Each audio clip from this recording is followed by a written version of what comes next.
Are you the type of person who replies to an email query only when you found the answer? Well, here's why it might be affecting your performance at work. Number one, you're leaving them in the dark. People don't know what they don't know. When your colleague sends you an email query, you might be hard at work trying to figure out the answer to their question, but they can't see that. And in the absence of any sort of response to their email, they might assume the worst, that you're ignoring them, that you're not performing your job, that you're not professional. The list goes on. And a few less understanding, more unkind types might give feedback to your boss. How to avoid this? It's an easy solution. Just send a placeholder reply. If you know that it's going to take some time for you to figure out the answer to their question, just tell them. It's as simple as saying something like, "Noted, I'll need time to gather the data. I'll get back to you next week." It'll take you all of 1 minute or even less to type something like that and send it, and it'll save you from a much bigger headache down the road. Number two, you might be making the wrong assumption. Sometimes you'll get an email query that is clear and unambiguous. You can handle those easily, but other times you might get a request that is open to interpretation. Let's say you're in HR and your non-HR colleague asks for data on completion rate of the Code of Conduct course for employees, for example.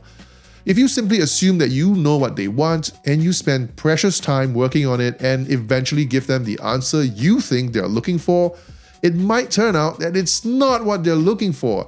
Maybe you thought they wanted completion data on all employees and on all years. So you spend time generating that report, cleaning it up, and presenting it in an easily digestible format, only to be told, "Oh, actually we only needed the data for 2024 and only for our leadership team, not all employees." Imagine how that feels. You just wasted your time doing something that no one asked for when you could have used that time to do something else more useful. Number three, you might not be prioritizing correctly. On the same topic of making wrong assumptions, it's easy to fall into the trap of wanting to immediately respond to every email query that comes into your inbox. But not all emails carry the same weight. Some can be ignored, some can just be deleted, and some can be delegated.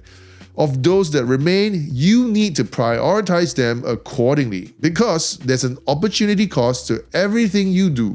So you need to manage your time wisely.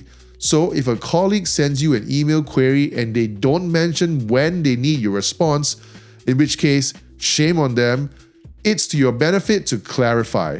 Ask them for the deadline. Or better yet, you take control and you set the deadline and you reply to say, "Okay, I can get this done by the end of next week," as an example. So in conclusion, while it's important to be professional and produce as complete of an answer as possible when replying to email queries, it's just as necessary to manage expectations, clarify assumptions, and prioritize your tasks. That's it. Hope you found that helpful. If you did, I'd appreciate it if you like, subscribe, share, and comment. Catch you in the next one.